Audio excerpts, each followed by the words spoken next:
mambo mengi. Bwana Yesu asifiwe sana. Tumejifunza habari ya Roho Mtakatifu ni nani. Tukajifunza pia habari za Roho Mtakatifu, namna anavyo zile characteristics zake. Sasa tusemaje, kuna mambo fulani ambayo takriban matatu nimeyazungumza, lakini pia Roho Mtakatifu kwa maana ya roho kwa Kiebrania na Kigiriki, na tukazungumza pia kwamba Roho Mtakatifu ametamkwa ametajwa takriban mara 3 katika Agano la Kale. Kuna vitabu ambavyo vinamtaja, kitabu cha Zaburi na kitabu cha nabii mkubwa Isaya. Utakuta pale katika chuo cha Isaya kinamtaja Roho Mtakatifu mara 2. Bwana Yesu asifiwe sana. Lakini tukazungumza namna ambavyo Roho Mtakatifu ama atajipambanua na namna atakayofanya kazi zake katika nyakati kuu 3 tofauti. Miaka 1400 toka kwa Adamu mpaka kwa Yesu Kristo, manake ni kabla ya Pentekoste huko nyuma. Lakini baada ya kuondoka Yesu Kristo, manake ni wakati wa kanisa wa sasa. Lakini pia atakavyokuja kufanya kazi katika ile miaka 1000, miaka ya utawala wa Kristo. Bwana Yesu asifiwe. Tumezungumza hapo. Kama bado, tafadhali nakuomba pitia somo lililopita. Kuna somo papasili kabisa ambalo linaelezea kabla ya Pentekoste, wakati wa kanisa, maana kwa majira yake, na wakati ujao ambapo Yesu atatawala miaka 1000. Lakini pia tukaona Roho Mtakatifu aliingiaje katika makundi ya waamini. Aliingiaje katika makundi ya waamini, makundi yale 4: Wayahudi, wa Samaria, mataifa na wanafunzi wa Yohana. Lakini pia nilifundisha takribani katika makundi 8 mpaka 10 makubwa ya Kikristo, Roho Mtakatifu wanamtamkaje ama anaonekanaje ama ana wadhifa gani katika hayo madhehebu makubwa 8 mpaka 10. Bwana Yesu asifiwe sana.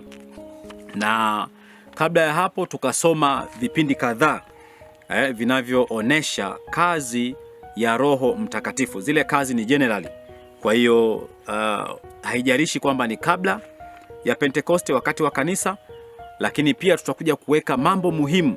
Tunasema kazi ya Roho Mtakatifu kwa watakatifu ama wale waamini. Sasa leo nilitaka tujifunze mifano ya Roho Mtakatifu. Biblia inaoneshaje mifano ya Roho Mtakatifu.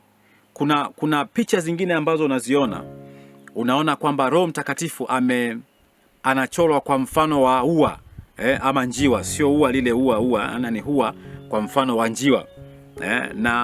Na watu wengi wanaamini kwamba Roho Mtakatifu ana umbile la njiwa, na hata ukienda katika imani zingine, watu wengine wanaogopa kufuga njiwa, watu wengine wanafuga njiwa, lakini watu wengine wanaotumia njiwa kwa makusudi yao na kazi zao fulani, ili kazi zao ziweze kwenda. Bwana Yesu asifiwe sana.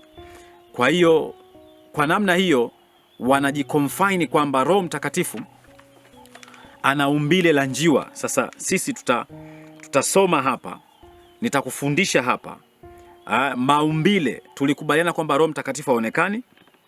Roho Mtakatifu huwezi kumshika kwa sababu it's not a tangible thing. Lakini Roho Mtakatifu hana umbile maalum. Kwa hiyo usije ukasema kwamba Roho Mtakatifu ama mfano wa njiwa ndio Roho Mtakatifu. Hapana, utakuwa unakosea. Mfano wa kwanza ni njiwa ama hua.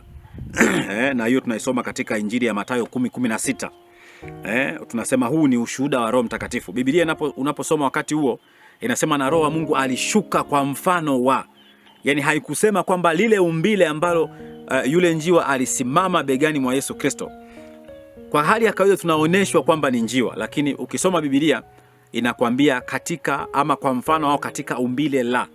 Lakini Roho Mtakatifu hazuiwi hivyo. Nitakuja kukuonesha na nitakwambia. Lakini jambo la kwanza ni hilo. Lakini jambo la pili, Roho Mtakatifu anaweza kawa mfano wa umande. Na hii ni maana yake ni maburudisho. Hii katika njiwa ama hua ni ushuhuda wa Roho Mtakatifu. Lakini umande ni maburudisho ya Roho. Bwana Yesu asifiwe sana. Soma Zaburi 110 aya 3, Kumbukumbu la Torati 32 aya 2 na Mithali mlango wa 19 aya 12. Mimi nitakimbia kwa sababu ya wakati. Bwana Yesu asifiwe sana. Lakini Roho Mtakatifu mfano wa mafuta. Neno hili mafuta manake ni furaha ya Roho. Na unaweza ukaona kabisa katika vitabu tofauti. Ukisoma kitabu cha Kumbukumbu, kitabu cha Kutoka 29 utaona. Ukisoma Isaya 1:6 utaona, kwa sababu mafuta hayo yana kazi gani, yanaponya. Lakini kwa makuhani Kutoka 40:15 utaona mafuta hayo kwa wafalme, Samueli wa kwanza 16:12.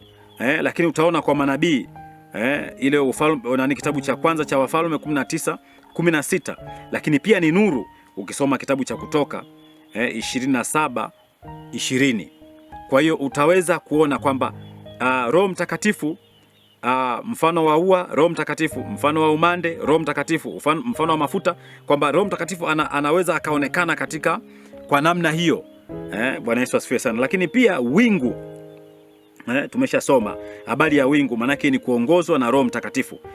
Fikiria ile miaka 1500 kabla ya kuzaliwa kwake Yesu Kristo, safari ya wana wa Israeli kutoka Misri kurudi Kanaani. Waliingia takriban watu 70, wakarudi watu mamilioni kurudi katika nchi ambayo Mungu aliwapa, ni nchi yao ya ahadi kwa mababu zao. Bwana Yesu asifiwe sana.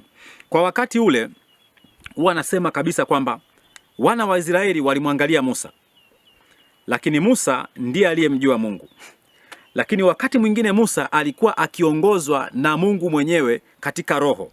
Manake roho wa Mungu alikuwa akimsaidia Musa namna gani ya kwenda. Ndio lile wingu ambao tunaona kwamba nguzo na wingu mchana na usiku waweze kutembea pasipo kuchoka. Bwana Yesu asifiwe. Tungeliwauliza wakati huo kwamba labda mlikuwa mnaenda wapi, mtapita njia gani, ina umbali gani ili kufika kule mnako kwenda, wasingeliweza kutuambia chochote, lakini bado wangetuhakikishia kuwa hawajapotea. Kwa sababu gani? Roho wa Mungu alikuwa anawaongoza wale watu, juu yao, mbele yao, wakati mwingine nyuma yao, wakati mwingine akitembea juu yao. Bwana Yesu asifiwe sana. Wakati tunasema kabla ya Pentekoste, kwa utakuwa unajua kwamba Roho Mtakatifu alihudumu kwa kiasi gani. Na kitu kingine ambacho ni very interesting, kutoka Misri kurudi Kanaani, kama unaangalia safari ya wana wa Israeli, walifika wakavuka maeneo fulani, alafu wakateremka chini, badala ya kukatisha hapa juu. Iko sababu kwa nini wana wa Israeli haukatisha hapa. Hapa palikuwa na kundi la Wafilisti ambalo lilikuwa ni taifa na wana askari imara. Sijajua kwamba Mungu mwenyewe kwamba angelishindwa kuwaondoa wale ili wana wa Israeli wafike, sijajua, lakini ni mpango wa Mungu. Lakini pia ile sehemu ilikuwa ni mwendo maximum, imeshindwa kabisa kutembea siku 2 au 3. Lakini takriban wana wa Israeli walisafiri kwa miaka mingapi? 40, 40 na kitu. Bwana Yesu asifiwe sana. Kwa hiyo mfano mwingine wa Roho Mtakatifu ni wingu.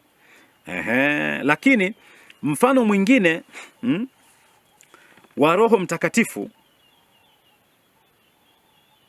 ni moto.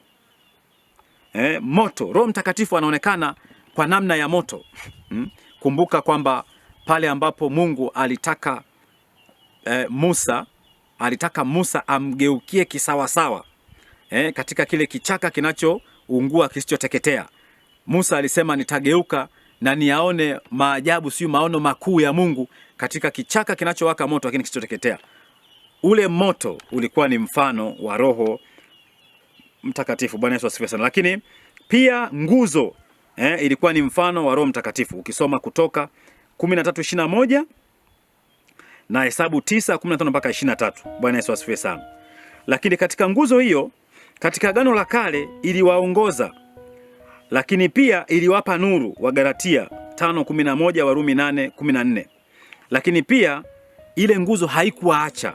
Katika Agano Jipya ni kuongozwa na Roho Mtakatifu. Ukisoma Yohana 16:13, Wagalatia 5:18 na Warumi 8:14. Lakini pia kuangaza, ile kuwapa nuru ni kwamba sisi Roho Mtakatifu kwa sasa kazi yake nyingine ni kuangaza. Ukisoma waraka wa kwanza wa Paulo kwa Wakorinto 2:10-12, lakini Injili ya Yohana 16:14 mpaka 15. Bwana Yesu asifiwe sana.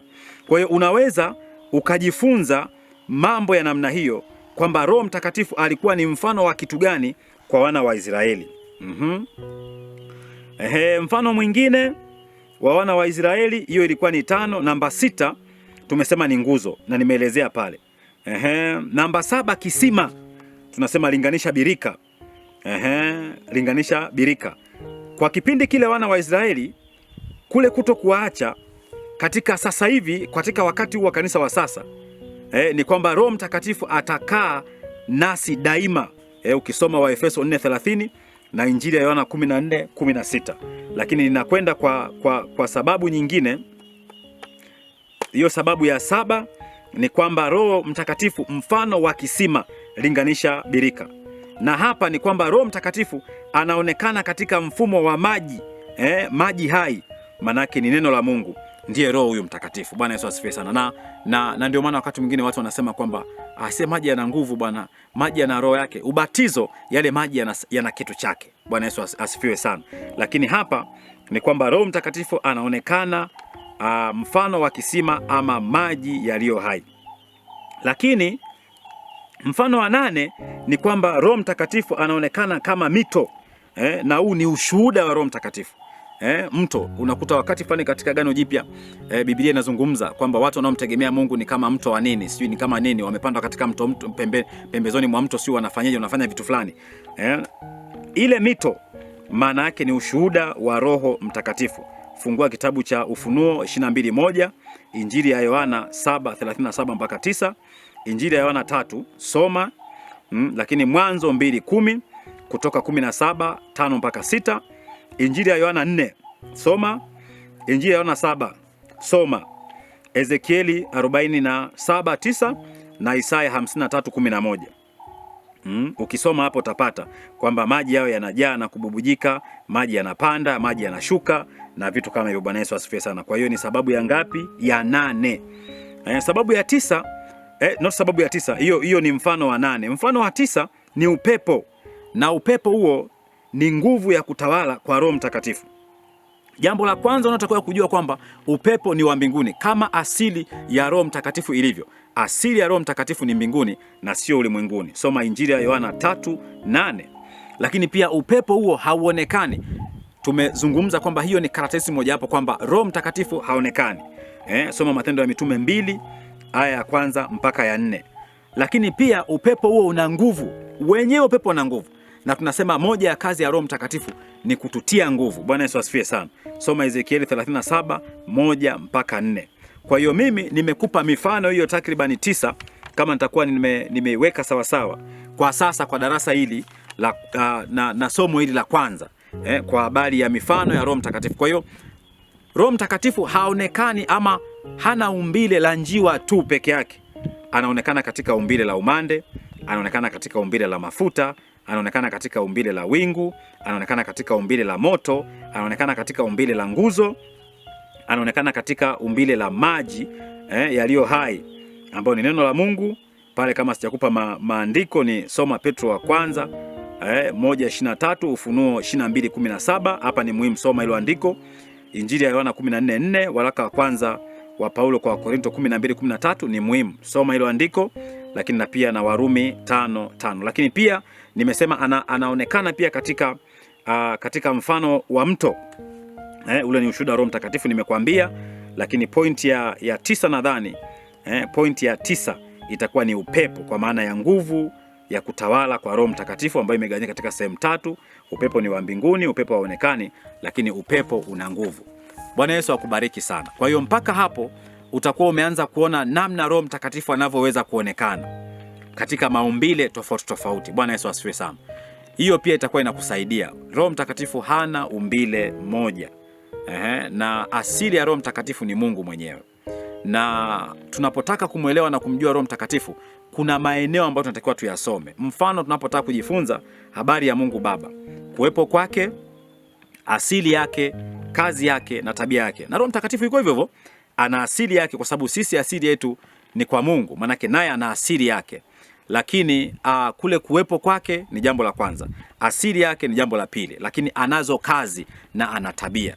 Mungu akubariki, na ninakusihi tukutane katika vipindi vinavyofuata. Kama una jambo la kushiriki pamoja nami, basi namba yangu ya simu ni 0784 66 22 10. Hiyo inapatikana Telegram, WhatsApp na SMS na kupiga. Lakini pia unaweza ukaniandikia kwa barua, anwani ya posta 1024 Iringa. Lakini pia kama unataka kututumia chochote, basi mawasiliano ni hayo. Mungu akubariki, tukutane katika kipindi kinachofuata, na kipindi hicho kitakuwa ni kazi ya Roho Mtakatifu kwa watakatifu. Mungu akubariki.